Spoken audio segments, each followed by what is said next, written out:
अस्सलाम वालेकुम friends, welcome to the biology academy. आज हमारा वीडियो लेक्चर नंबर 3 है। पिछले वीडियो में हमने माइक्रोस्कोप के बारे में पढ़ा था और उसके टाइप्स पढ़े थे। आज जो है हम history of development of cell theory, ठीक है, हिस्ट्री ऑफ सेल थ्योरी के बारे में पढ़ेंगे। उसके अंदर हमें बताया गया है कि काफ़ी ग्रीक के अंदर काम चल रहा था कि जो हमारा सेल है या कोई ना कोई जो है जानदारों के अंदर कोई ऐसा यूनिट होगा, कोई ऐसा बेसिक चीज़ होगा जो मिलता होगा, ठीक है। जब माइक्रोस्कोप की दौर नहीं थी, माइक्रोस्कोप नहीं था तो हमें पता नहीं था। इसके अंदर हमारे पास अरिस्टोटल था, उसने जो है प्रेज़ेंट किया, ऑर्गेनाइज़ किया, ऑब्ज़र्व किया और सपोर्ट किया कि all animals and plants are somehow related. ये पहला आदमी था जिसने बताया कि जितने भी हमारे पास शानदार हैं, जानवर हैं, प्लांट्स हैं, वो कहीं न कहीं मिलते-जुलते हैं, ठीक है। इसने एक जस्ट थ्योरी एक ऑब्ज़र्वेशन की और एक डेटा दिया, एक आइडिया दिया, जस्ट हिंट दिया, लेकिन इसको भी एक कन्फर्म नहीं था कि क्या है, क्या नहीं है। ठीक है भाई। Later this idea given rise questions. इसने जो है हल्ला मचा दिया कि क्या है, क्या नहीं है, क्या चक्कर है, तो आवाज़ें उठने लगी। उसके बाद uh, there a fundamental unit of a structure share all living organism. इसी तरह के सवाल आने लगे कि कोई ना कोई ऐसा यूनिट होगा, स्ट्रक्चर होगा जो कि सारे जानदारों के अंदर एक जैसा होगा। But before microscope was first used 17th century. पहली बार ये माइक्रोस्कोप से पहले की दौर थी। उसके बाद जो है हमारे पास माइक्रोस्कोप आई 17th सेंचुरी के अंदर। No one knew the living organism to share fundamental unit. इसके बाद किसी को पता नहीं था पहले कि हमारे पास फंडामेंटल यूनिट जानदारों में क्या होगा और क्या कौन-सी चीज़ है जिसको जानदार शेयर करते हैं या एक दूसरे से मिलने वाली जो चीज़ें हैं जानदारों के अंदर, वो सेल है, किसी को पता नहीं है। ठीक है? यहाँ पे लिखा गया है। चलो ठीक है, यहाँ पे बात खत्म हुई। उसके बाद हमारे पास यहाँ पे बुक के अंदर एक टेबल दिया गया है जिसके अंदर हमें लाइन वाइज़ बताया गया है कि क्या-क्या चीज़ें सेल के बारे में या सेल की कौन-कौन सी ऑर्गेनेल सेल कब-कब डिस्कवर होता गया, किस-किस ने क्या-क्या डिस्कवर किया, वो यहाँ पे दिया गया है। पहले नंबर पे 1665 में cell was first observed by Robert Hooke. पहली बार जो है रॉबर्ट हुक ने सेल देखा, ठीक है। इंग्लिश साइंटिस्ट था हमारे पास, उसने हनीकॉम्ब लाइक स्ट्रक्चर देखा। हनीकॉम्ब माखी का छत्ता होता है, शहद का छत्ता होता है, ये आप देख रहे हैं यहाँ पे। इस तरह का जो है इसने स्ट्रक्चर देखा, जिसमें जो है इसने कोर्क की तरह कोर्क के अंदर देखा।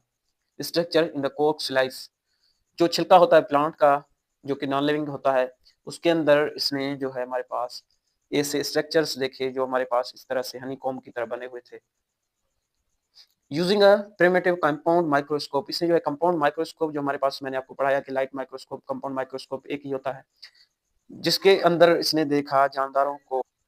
तो इसने 1665 में जो है पहली बार जो है हमारे पास हनी लाइक स्ट्रक्चर, हनीकॉम्ब की तरह की स्ट्रक्चर देखा। उसके बाद इसने क्या किया कि he saw the cell wall as this was dead tissue. इसने जो है हमारे पास जो देखा वो सेल वॉल थी हमारे पास, जो कि डेड टिश्यू था, प्लांट का टिश्यू था। प्लांट को ज़ाहिर-सी बात है डेड ही होता है। इसने वो देखा। ही कॉइन्ड द टर्म सेल, इसने उसको नाम दिया सेल का। फॉर दीज इंडिविजुअल कंपार्टमेंट ही सा, इसने देखा कि वो जो है हमारे पास खाने की तरह ऐसे कंपार्टमेंट बने हुए थे ऐसे छत्ते की तरह। ठीक है भाई।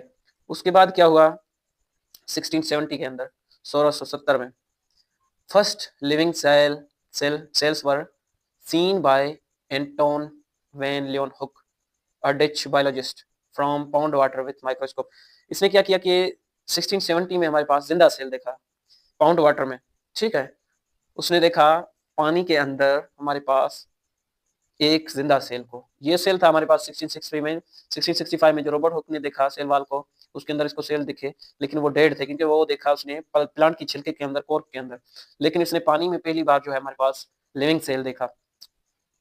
ठीक है भाई। उसके बाद हमारे पास 1683 में एंटोन वैन लेवन हुक ने 1683 के अंदर क्या किया कि मेड अ सेवरल डिस्कवरीज, काफ़ी चीज़ें इसने देखी माइक्रोस्कोप लेवल पे और पब्लिश किया लेटर रॉयल सोसाइटी को, जिसमें इसने डिटेल ड्राइंग बना के भेजा। इसमें जो है हमारे पास थे among these was the first protozoa and bacteria. इसने जो है पहली बार बैक्टीरिया और प्रोटोजोआ भी डिस्कवर किया था। उसके बाद हमारे पास है 1833, 1833 में क्या हुआ, the centre of the cell was seen by Robert Brown, an English botanist discover the nucleus in plant cell. इसने प्लांट सेल के अंदर न्यूक्लियस देखा पहली बार। और 1839 के अंदर जो शिवान था, वो एक जर्मन बॉटनिस्ट था, उसने भी कंक्लूड किया कि जस्ट प्लांट्स के अंदर ही नहीं, बल्कि एनिमल टिश्यू के अंदर भी सेल होते हैं। यहाँ से प्रूव हुआ कि प्लांट्स भी और एनिमल्स भी दोनों सेल से बने हुए हैं। ठीक है। उसके बाद क्या हुआ, 1839 के अंदर जो है बहस मुबहसा यहाँ पे खत्म हुआ कि जितने भी प्लांट्स हैं और एनिमल्स हैं उनका फंडामेंटल स्ट्रक्चर चेंज है। और उसके बाद इन्होंने क्या किया, जितने भी स्टेटमेंट थे उनको मिला के एक जो है जितने भी एक थ्योरी बनाई, जिसके अंदर इन्होंने स्टेटमेंट दिए कि जितने भी सेल्स हैं या जितने भी ऑर्गेनिजम्स हैं, वो एक या एक से ज्यादा सेलों से बने हुए हैं। उसके बाद दूसरे नंबर पे यहाँ पे बताया गया था, cells is basic structural unit of all organisms. जितने भी जानदार हैं वो सेलों से बने हुए हैं। उनके बाद हमारे पास 1840 के अंदर यहाँ पे बताया गया है कि अल्ब्रेचट वॉन रोइलिकर, जो कि जिसने क्या किया कि डिस्कवर स्पर्म एंड एग। ठीक है, sperm and egg also are cells, की स्पर्म और एग हैं वो हमारे पास सेल्स हैं। ठीक है। उसके बाद 1845 के अंदर कार्ल हेनरिच ब्राउन, ठीक है, rework the cell theory and calling cell the basic unit of life। और इसने जो है सेल थ्योरी के ऊपर काम किया और इसने बोला कि सेल जो है हमारे पास वो बेसिक यूनिट है सारे जानदारों के अंदर। ठीक है भाई। उसके बाद 1855 के अंदर third part to the cell theory added by Rudolf Virchow, इसने जो है तीसरा पार्ट ऐड किया रुडोल्फ वर्च्यू ने। ये हमारे पास जर्मन फिजिशियन था, पैथोलॉजिस्ट था। Added that cell is not de novo structure।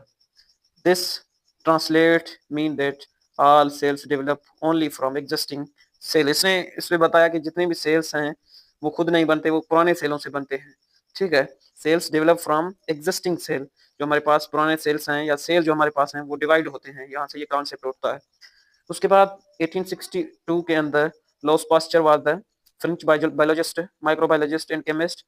इसने provide the experimental proof of this idea. ऐसे जो हमारे पास ये जितने भी सेल की जो सेल जो है हमारे पास, इसने बताया कि जो सेल है हमारे पास वो प्री एग्जिस्टिंग सेल से डिवाइड होके बनता है। ठीक है। उसका इसने जो है हमारे पास एक आइडिया दे दिया, प्रूफ दे दिया। ठीक है। इसके बाद हमारे पास सेल थ्योरी की कुछ चीजें बताई गई हैं कि सेल थ्योरी क्या है। One of the most important concept in biology is that a cell is the basic structural and functional unit of living organism। कि हमारे पास जितनी भी जानदारें हैं उनके अंदर जो सेल है वो उसका स्ट्रक्चर बनाता है। वो जो है जितने भी उनके अंदर फंक्शंस होते हैं वो सेल के एतबार से होते हैं या सेल के बेस पर होते हैं। This is known as a cell theory. ये जो है हमारे पास सेल थ्योरी जाना जाता है। And was proposed by jointly two scientist in 1839।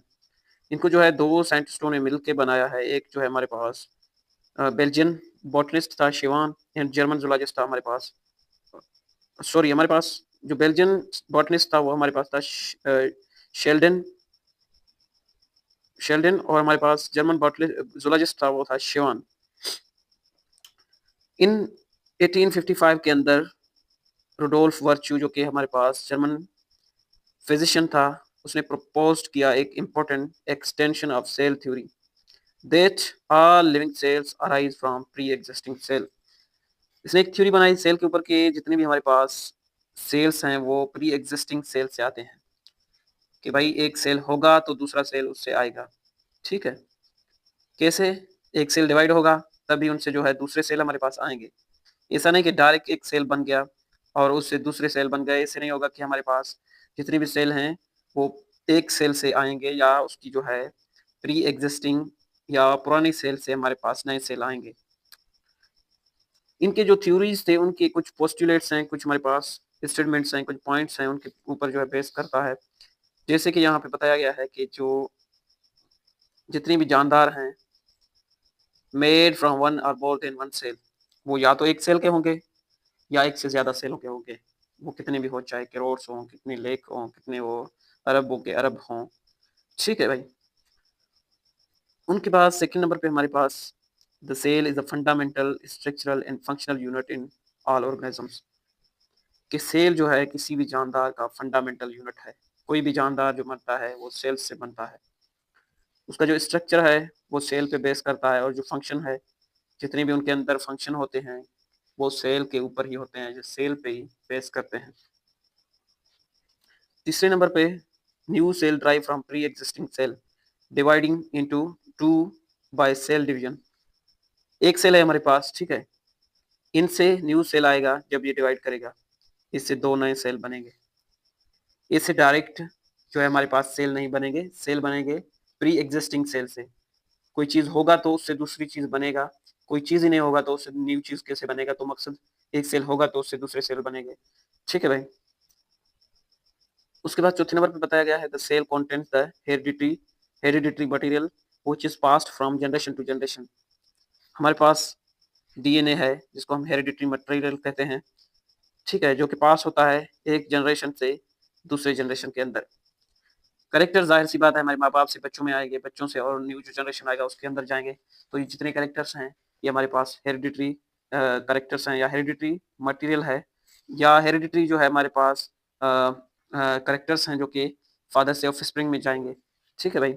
Hereditary material which is pass, जो डीएनए है हमारे पास वो पास होगा from father to their offspring. ये हमारे पास साइंटिस्ट थे, major contribution in development of cell theory, जिसने सेल थ्योरी के अंदर जो है कंट्रीब्यूशन किया, हिस्सा लिया। हमारे पास मैथियास जैकोब शेल्डन और उसके बाद थियोडर शिवान, रुडोल्फ वर्च्यू। और उसके बाद बताया गया है हमें कि जो हमारे पास सब cellular or acellular particles वो क्या हैं। सब सेलुलर जो सेल से भी छोटे हों, या ए सेलुलर जिसको हम सेल जो सेल है उसको हम सेल नहीं बोल सकते। A cellular means non cellular, जिसके अंदर सेल ही ना हो। According according to the principle of cell theory all organisms are composed of cell. जो सेल थ्योरी की बुनियाद पे जितने भी जानदार हैं वो सेलों से बने हुए हैं। Virus, prions, viroids are not composed of cell.